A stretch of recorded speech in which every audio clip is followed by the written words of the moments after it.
Assalamualaikum warahmatullahi wabarakatuh. Bismillah, alhamdulillah, wassalatu wassalamu ala rasulillah, wa ala alihi wa sahbihi wa mawalah, amma ba'da. Yang terhormat Bapak Dr. Haji Muhammad Sugeng Salahuddin MAG, yang saya hormati teman-teman asatidz dan asatidzat mahasiswa program Magister PAI IAIN Pekalongan, khususnya kelas B. Selamat berjumpa kembali dalam perkuliahan online mata kuliah Filsafat Pendidikan Islam saat ini. Yang pertama-tama, marilah kita haturkan puji dan syukur kita kehadirat Allah Subhanahu wa Ta'ala. Dan semoga kita selalu ditetapkan iman, Islam, dan ihsan serta kesehatan yang bermanfaat di saat kita dicoba dengan wabah penyakit seperti saat ini. Sholawat serta salam kita sanjungkan kepada Khatamul Anbiya wal Mursalin, Nabi Agung Muhammad sallallahu alaihi wasallam. Semoga kita termasuk umatnya yang akan mendapatkan syafaatnya besok di yaumil hisab. Amin ya rabbal alamin. Pada kesempatan yang berbahagia ini, selaku pemakalah pembanding dengan tema aksiologi pendidikan Islam, saya Arif Wibowo, mahasiswa Magister Pendidikan Agama Islam IAIN Pekalongan, kelas B. Dari pemakalah utama sudah disampaikan oleh Ustadz Asep Hirmansyah. Dari sisi penulisan maupun isi sudah cukup lengkap sekali pembahasannya. Dari saya hanya menambahkan sedikit yang saya rasa perlu untuk disampaikan dan digali lebih dalam. Karena dengan kita lebih mendalami aksiologi suatu ilmu, kita akan lebih mengetahui secara substansi hakiki dari yang diharapkan ilmu tersebut. Dan semoga pembahasan ini membawa kemanfaatan untuk kita semua. Amin, amin ya rabbal alamin. Sedikit mengulang tentang aksiologi filsafat pendidikan Islam, bahwa aksiologi merupakan salah satu cabang filsafat yang membahas tentang value atau nilai sebagai imperatif dalam penerapan ilmu pengetahuan. Lebih lanjut, bahwa nilai dan implikasi aksiologi di dalam ilmu pendidikan, yaitu bahwa pendidikan menguji dan mengintegrasikan semua nilai di dalam kehidupan manusia dan membinanya di dalam kepribadian anak didik. Yang mana dalam ajaran Islam yang dibawa dan disampaikan oleh Nabi Agung Muhammad sallallahu alaihi wasallam sangat menjunjung tinggi akan suatu kemuliaan dalam bertindak atau tingkah laku.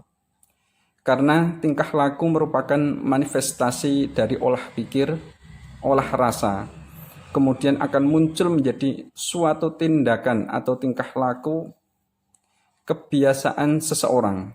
Nah, kebiasaan seseorang yang baik tanpa ada niatan jelek di baliknya, pasti di dalamnya ada proses yang sangat panjang yang menjadikan itu menjadi sebuah kebiasaan yang tanpa pikir panjang seseorang akan mudah melakukannya. Kemudian inilah dalam Islam yang disebut dengan akhlak.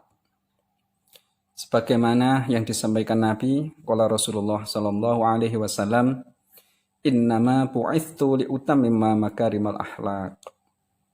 Wa qala aidan, akmalul mu'minina imanan ahsanuhum khuluqan. Kemudian dikuatkan oleh Allah dalam surat Al-Qalam ayat 4, wa innaka la'ala khuluqin azim. Wa qala Allah ta'ala fi suratil Ahzab ayat 21, laqad kana lakum fi rasulillahi uswatun hasanah. Dengan demikian, sangat erat sekali hubungannya bahwa ruh dari pendidikan agama Islam adalah akhlak. Karena semua yang dipelajari oleh para siswa Muara terakhirnya adalah akan membentuk akhlak para siswa tersebut sesuai dengan Al-Quran dan hadis Nabi.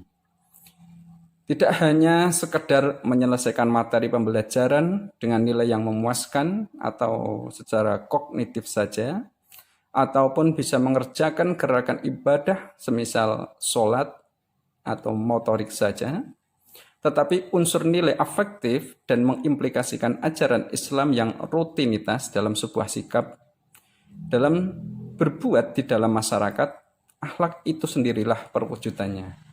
Baik akhlak kepada Allah, hablum minallah, maupun akhlak kepada sesama makhluk atau hablum minan nas. Jadi dalam pendidikan Islam harus bisa menimbulkan sebuah nilai diri, baik secara individu maupun secara sosial atau luas. Karena materi pendidikan Islam bertujuan secara umum bisa mewujudkan individu yang terampil mengaplikasikan ajaran Islam tidak hanya pada diri sendiri, tapi bisa berimbas secara sosial menyeluruh. Seperti halnya yang telah disampaikan oleh almarhum Profesor Dr. Yai Haji Ali Mustafa Yaakob, yarhamhullah, bahwa secara garis besar dilihat dari kemanfaatannya, ibadah bisa digolongkan menjadi dua, yaitu ibadah qasirah yang bernilai untuk individu atau personal value. Yang kedua adalah ibadah muta'addiyah yang bernilai sosial atau luas atau social value. Yang pertama yaitu personal value atau ibadah qasirah, ibadah individu. Kama qala Allah Ta'ala fi kitabihil karim fi suratil Hujurat ayat 13. Allah menyampaikan, inna akramakum indallahi atqakum, innallaha alimun khabir. Kemudian dalam surat Al-Ankabut ayat 45, innas salata tanha 'anil fahsya'i wal munkar. Dari ayat tersebut bahwa orang yang bertakwa adalah orang yang memiliki multidimensi nilai secara personal. Ia takwa dalam beribadah, takwa dalam bermuamalah, bergaul, dan selalu mengerjakan kebaikan karena ia mengetahui seutuhnya apa yang diperintahkan dan yang dilarang oleh Allah. Bukan atas dasar ikut-ikutan, tradisi, taklid buta, ataupun orientasi duniawi. Jadi potensi personal value dihargai oleh Allah dengan kemuliaan di sisinya. Kemudian yang kedua adalah social value, ibadah muta'addiyah atau ibadah yang bisa membawa kemanfaatan secara sosial luas.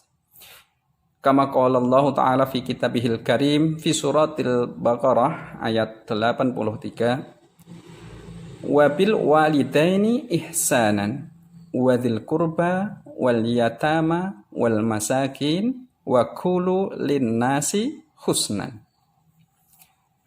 Dari ayat di atas, menurut Ar-Raghib Al-Asfahani menjelaskan bahwa ihsan dalam kata wabil walidaini ihsanan digunakan untuk dua hal. Yang pertama, memberi nikmat kepada pihak lain. Yang kedua, perbuatan baik.